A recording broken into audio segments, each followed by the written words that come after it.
Oi, queridos e amados, professora Gabi, de Biologia. Vamos bater um papo hoje sobre algumas questões de zoologia e tirar algumas dúvidas, pontuar algumas situações que vale a pena a gente conhecer, tá? Então vamos começar? Nossa primeira questão aqui, a gente tem uma questão que aborda ali características gerais, né, em relação aos animais, a presença ou não dos folhetos, quantos tem, se é um animal celomado, se não é. Então, é um ponto, né, extremamente importante dentro da zoologia que vocês precisam ter em mente em relação aos filos, né, que são propostos aí no vestibular para vocês. Então, vamos lá? Caenorhabditis elegans é uma espécie de nematóide, então vamos logo subir aqui a nossa telinha para a gente já ir grifando alguns pontos importantes, né? A questão já está te dizendo que é um nematódio da família Rhabditidae, né, ou Rhabdidae, que mede cerca de 1 milímetro de comprimento e vive em ambientes temperados.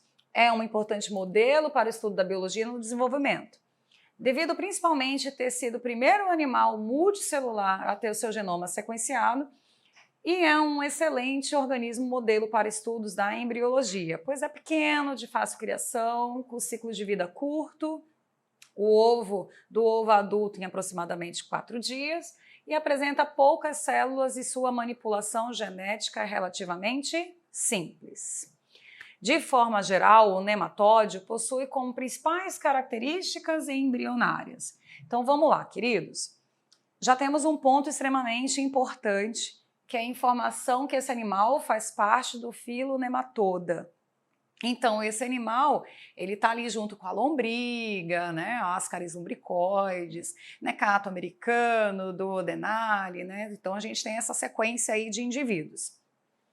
Se é nemateuminto, né, vamos pensar aí pela ordem evolutiva, né? A gente começa a estudar a zoologia com poríferos, né? Vamos só escrever aqui para a gente lembrar. Logo em seguida, a gente entra com quinidários. Depois a gente tem plateuminto.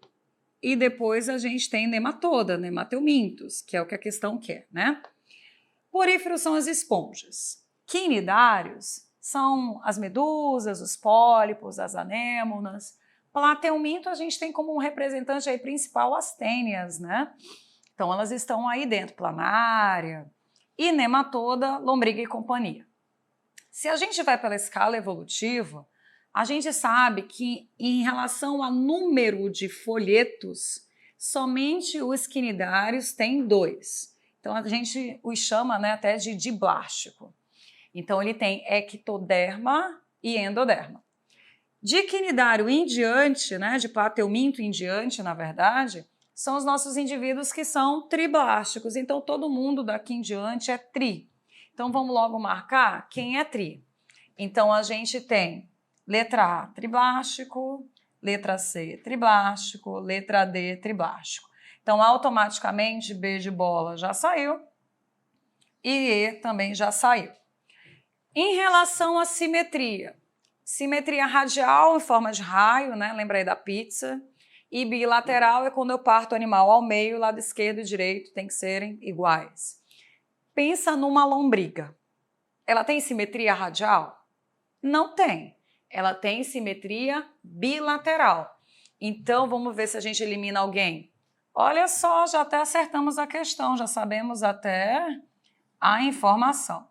Se você soubesse já só a questão da simetria e o número de folhetos, a questão já estava mamão com açúcar. Olha que questão boa, né? Da Urca, e está bem recente. Vamos só analisar as outras características? Nematódio é o único animal que vocês vão estudar que é pseudocelomado. Plateuminto, ele é achatadinho, né? São os vermes achatados. Então, ele é acelomado. Vou colocar um azinho bem aqui, de acelomado. Ele é triblástico, mas não tem celoma. Aí eu vou melhorando a minha escala evolutiva, né? Então, depois de plateuminto, eu tenho nematódio, você já consegue imaginar uma lombriga sendo cilíndrica, então ela é pseudocelomada. Depois de nematódio, a gente entra com molusca. E moluscos são os primeiros animais que serão celomados, tá? Então tá aí a historinha para vocês. Então bateu pseudoceloma, formação embriológica pela boca, então é protostômico, lembra lá do buraquinho do blastóporo, que pode formar tanto a boca como o ânus. No caso deles, eles são protostômios. E ovo oligolécito. Gente, o que é o ovo oligolécito para quem não está lembrando? Aula de latim agora aí para vocês. Lécito vem de vitelo. E oligo vem de pouco. Por isso que o nome da minhoca é oligoqueta. Ela tem poucas cerdas. Então aqui eu tenho um ovo que tem pouca reserva nutritiva. É o ovo oligolécito. É o nosso, né? A gente também tem o ovo com a mesma classificação. Ovos que são ricos em vitelo são os ovos aonde o bichinho vai pôr o ovo, né? Pega assim para ficar mais fácil aí esse bizu para vocês. Então, quem é que põe ovo? Ave, répteis, peixes ovíparos. Então, ali a gente tem o ovo megalécito, né? Então, ele é grandão, mega, muito vitelo. Os ovos que a gente tem intermediário, a quantidade de vitelo, a gente chama de heterolécito, e aí normalmente a gente adota para as larvas, né, os indivíduos que têm larva, e centrolécito, a gente tem os artrópodas, só os artrópodas têm esse tipo de ovo. Então fica fácil de você também eliminar, né? Aqui você já iria eliminar a letra D de cara, porque é um nematóide e centrolécito você só encontra em artrópodas. Então assim, são muitas informações numa questão só, vocês estão vendo, mas tentem ganhar ela pelo menos por ordem de eliminação, deem uma olhada com calma, tá bom? Mas tá aí, uma questão muito bacana, muito boa de ser trabalhada em relação à zoologia. Vamos só confirmar nosso gabarito letra C? Perfeito, tá aí para vocês, tá bom? Vamos continuar. Bom, prova específica de medicina da PUC e ele tem um estudo de caso. Vamos lá.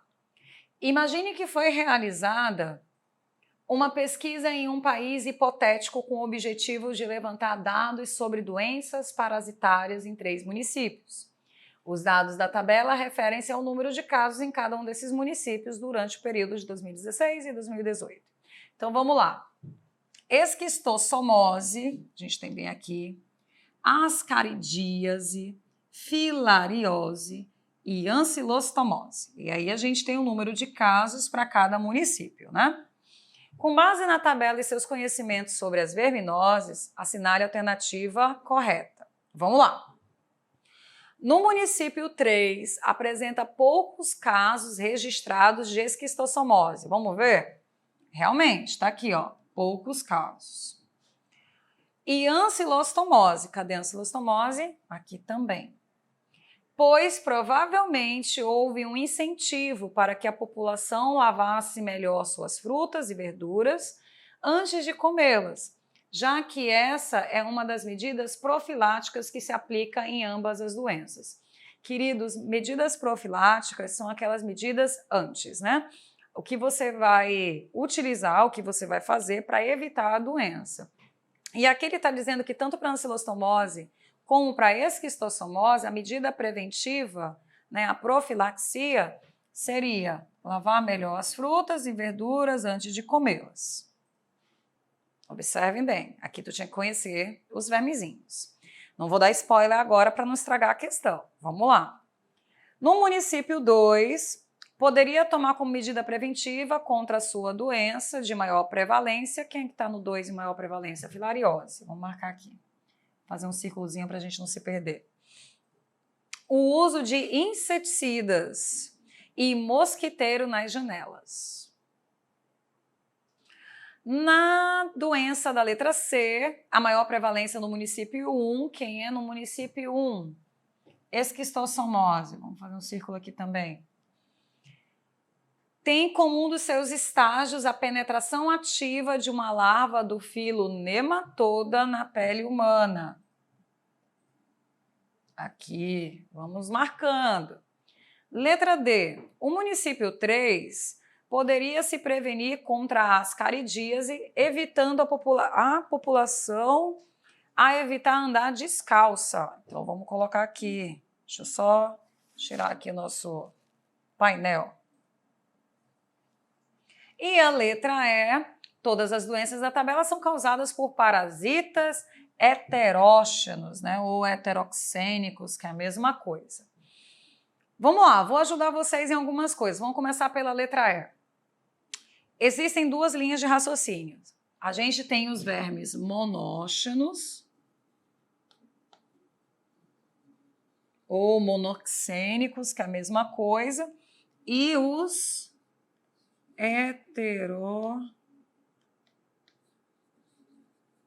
heterógenos ou heteroxênicos. Mono vem do latim, que significa um. Hétero vem do latim, que significa diferente. Xeno é de hospedeiro. Então, se você tem um verme que é monoxênico, você tem um hospedeiro. E normalmente esse único hospedeiro é o hospedeiro definitivo. Então, por exemplo, vou já dar um mini spoiler. Ascaridíase, acredito que seja um dos vermes mais fáceis para vocês identificarem nessa tabela. Ascaridíase é a lombriga, porque o nome dela é Ascaris lumbricoides. Quando a gente pega Ascaris, a gente já pega ela direto, ela não tem um hospedeiro intermediário. Então ela é um verme monoxênico. Você ingere o ovo e o ovo já evolui dentro do hospedeiro definitivo. Agora, quando eu falo que um verme ele é heteroxênico, e hétero vem de diferente, e xeno é hospedeiro, então eu tenho hospedeiros diferentes, aqui obrigatoriamente eu tenho que ter hospedeiro intermediário e o hospedeiro definitivo. Olha o que a letra E está falando para a gente. Todas as doenças da tabela são causadas por parasitas heteroxênicos. Então, eu já respondi. A ascaridíase, ela é monoxênica. Ancilostomose também é. Então, não deu certo. Para quem não está lembrando, ancilostoma duodenale, necato americanus, a gente pega direto esse verme. Né? Você está andando e ele entra via cutânea, não precisa de um hospedeiro intermediário, tá bom? Então, a letra E já rodou, vamos marcar logo aqui. Letra D, o município 3 poderia prevenir a ascaris com evitar andar descalço. Já respondi também. A gente não pega a ascaris andando descalço, você tem que comer o cocôzinho do coleguinha contaminado. Então, você tem que ingerir os ovos, tá? Sinto lhe informar, mas essa é a mais nua e crua realidade. Aquele brigadeiro enroladinho, tal, com tempero especial, então já fica atento, tá? São anticorpos, pensa dessa forma, nada como um remédiozinho aí para solucionar. Quando os nossos pais falam assim, menino, não anda descalço, senão tu vai pegar verme, ele está falando da ancilostomose, tá? Não é da lombriga. Então, saiu a letra D também. A doença com maior prevalência no município 1, que é a esquistossomose, tem em seus estágios a penetração ativa de uma larva do filo nematoda. Gente, esquistossomose, para quem não está lembrando, é a barriga d'água. Lembra lá do caramujo, biofalaria, né, que é o principal representante? Então, o que vai acontecer aqui? O filo está errado. Né? O filo é plateuminto, então ele só trocou, e eles gostam de fazer isso mesmo, tá? Então você tem um verme do filo plateuminto e não nematoda. Nematoda aqui a gente tem ascaridíase, por exemplo, como a gente está conversando, né? B. O município 2 poderia tomar como medida preventiva contra a sua doença de maior prevalência o uso de inseticidas e mosquiteiros. Queridos, olha só que maravilha. Deixa eu baixar aqui as coisinhas. Achamos a nossa alternativa correta. Por que que essa seria a correta? Filariose. Deixa eu colocar aqui. Tem um nome popular de elefantíase. E lembra que a elefantíase a gente acaba adquirindo a doença pela transposição de um mosquito, né? A gente tem um mosquito, que é o Culex, que ele vem, pica a gente e passa o verme pelo aparelho bucal, né? Então, a gente tem aqui um filo nematoda também, e aí a larva, né, do verme vai passar via corrente sanguínea, vai se alojar nos nossos órgãos, né, do sistema linfático, principalmente o linfonodo, e aí vai inchando aquela região e fica com aspecto de uma pata de elefante, por isso o nome elefantíase, tá? A gente tem aí o nome do verme, o Escherichia bancroft, né? Vocês lembram disso? Então tá aí. Vamos só ver o erro da letra A, então? No município 3, apresenta poucos casos registrados de esquistossomose. Cadê? Município 3, esquistossomose. Aqui, perfeito. E ancilostomose. Pois provavelmente houve um incentivo para que a população lavasse melhor as frutas. A gente acabou de ver que não tem nada a ver, né? Como que a gente pega a esquistossomose? Lembra que a pessoa contaminada defeca próximo de um corpo hídrico, nas fezes vão sair os ovos, o ovo vai ter contato com a água, vai liberar a larva, que é o miracídio. O miracídio vai procurar o hospedeiro intermediário, que é o caramujo, vai entrar dentro do caramujo, esse miracídio se desenvolve um pouquinho mais para uma outra larva, que é a cercária, e essa cercária fica livre no ambiente aquático, né? Aí a gente coloca lá o dedão do pé, a gente entra para dar um tibum, essa larva passa via cutânea. Então não tem nada a ver com lavar frutas, né? Independente disso. E ancilostomose, como a gente conversou, o verme está na areia, você pisa e aí você acaba se contaminando. Então fechou, queridos. Questão muito boa também aí, deu para a gente abordar muitas coisas. Vamos passar.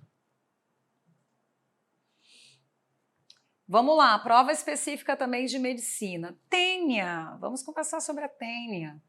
Está diretamente relacionada com o consumo humano de carne crua ou mal cozida, contaminada com os citicercos. Contudo, sobre essa doença é incorreto afirmar. Vamos lá. Bovinos e suínos são hospedeiros intermediários do agente etiológico. A infecção por Taenia solium está associada ao consumo de carne de porco.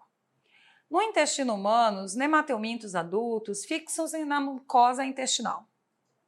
Diarreias e prisão de ventre estão entre os sintomas da doença, e a instalação de citicercos no cérebro humano pode causar convulsões que se assemelham à epilepsia. E aí? Temos alguns contextos aqui, né? Agente etiológico é o termo que a gente dá na biologia para o micro-organismo que está desenvolvendo a doença, né? Então, se ele é um verme, se é um vírus, se é um fungo, um protozoário, a gente chama isso de agente etiológico. Vetor é quem leva e medidas profiláticas são para evitar o problema. Então, vocês já acertaram? Tá bem tranquila essa questão, né? Vamos mostrar aqui para vocês o gabarito correto.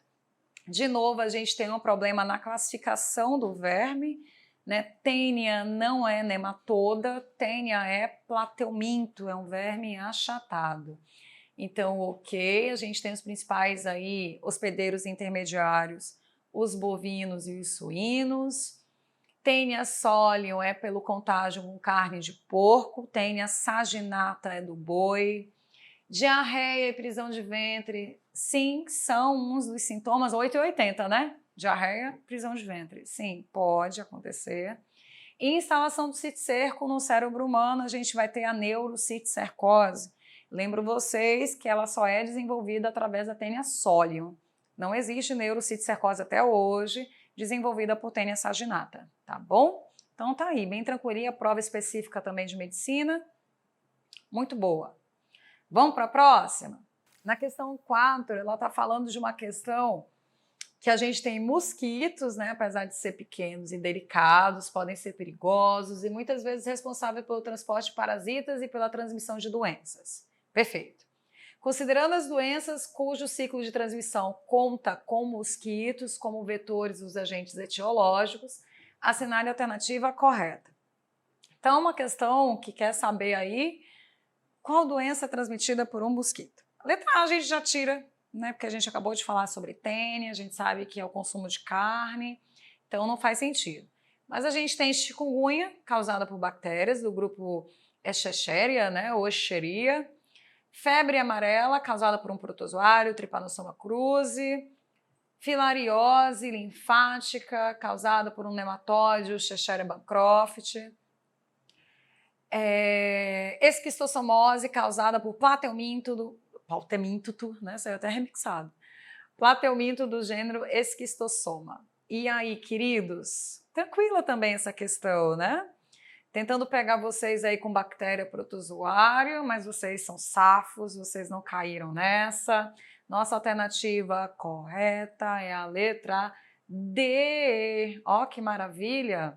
Chikungunya não é causada por bactérias, e sim por vírus, né? E não tem nenhum meio que informe a gente, né? Como assim, né? Vamos melhorar aí essa frase. A gente sabe que as chikungunya, zika, dengue, né, são transmitidas pelo mesmo mosquitinho, que é o Aedes aegypti. Alguns podem ser transmitidos pelo Aedes albopicnus, né? Então existe essa situação. Mas o fato da chikungunya ser bactéria, né, e não rolou muito bem não, né? Não colou essa informação. E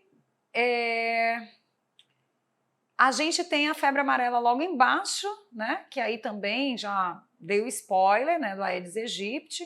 E aí ele fala que é causada por um protozoário, nada a ver, porque aí a gente tem uma outra doença viral. E Trypanosoma cruzi é o barbeiro, né? Então não faz sentido. É o protozoário do barbeiro. Lembro vocês que o nome do besouro é Triatoma infestans.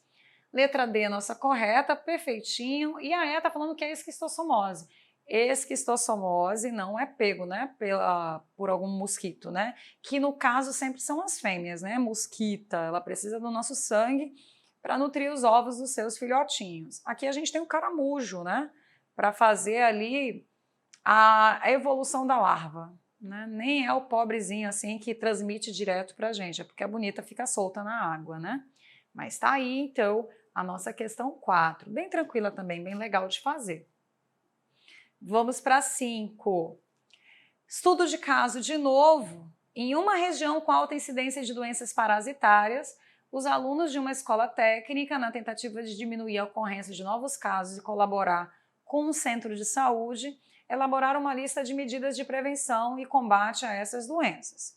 Entre as medidas estavam andar sempre calçado, ferver e filtrar água, promover uma campanha de vacinação, aconselhar o uso controlado de inseticidas e lavar muito bem frutas e verduras. Assinale a alternativa que associa corretamente a medida mais eficiente para prevenir, respectivamente, ascarandias e ancilostomias, né, ou ancilostomose. Tararã. Então vamos lá. Ascaris lombriga, vamos pensar aí. Andar sempre calçado, ferver e filtrar água, tem vacina para lombriga, aconselhar o uso de inseticida e lavar muito bem as frutas e verduras antes de digerir. Ó, se a gente for pensar em lombriga, a gente pode ter a frase 2, né, aqui, e a gente pode ter também a frase 5. Estamos de acordo, né? Então, vamos logo dar uma olhada se ele quer respectivamente. Então, eu tenho B de bombom e E de elefante. A segunda doença é a ancilostomias, ancilostoma, o amarelão, né? Então, vamos lá. Andar sempre calçado, promover campanha de vacinação, não temos vacina para ancilostoma, né? Aconselhar o uso controlado de inseticida, ele não é transmitido por mosquito, e acabaram as nossas opções. Então, a gente já fica aí de cara com com o número 1, né? Que aí vai ser a letra B, a nossa alternativa correta. Então, eles sempre vão tentar pegar nessas questões, nesses detalhes de contaminação, tá? Isso daí já é uma carta marcada para a gente. Vamos para a próxima? Numere a segunda coluna de acordo com a primeira, de a forma de estabelecer a relação correta entre os exemplos de animais e filos. Bora lá? Bom, minhoca e poliquetos. Essas criaturas são o quê? Anelídeos. Então, a gente tem número 5 aqui. Então, se nós temos número 5, a gente fica com A e E. Ó que maravilha, ó. Nem olha para isso daqui. Tênias e esquistossomos. Cadê plateuminto? Aqui, número 2, e já sabemos o nosso gabarito. Corais e águas vivas, nós temos quinidários, vamos ver se está batendo. Insetos e caranguejos são artrópodas, então a gente tem 6. Lombrigas e filárias, a gente tem nematódios. E lulas e polvos, nós temos molusca. Bateu, meu povo? 5, 2, 1, 6, 3, 4. Perfeito! Olha só que maravilha, né? Tcharam! Queridos, não se desesperem. É muita coisa, né? Zoologia é um mundo. Não lembrou de um bichinho? Vai por ordem de eliminação, vai ganhando a questão, depois tu olha com calma de novo, tá? Mas o importante é gabaritar, tá? Vamos gabaritar para a gente seguir aí os nossos sonhos, né? Então, meus amores, obrigada. Essa é a nossa primeira parte de zoologia. Próxima aula tem mais.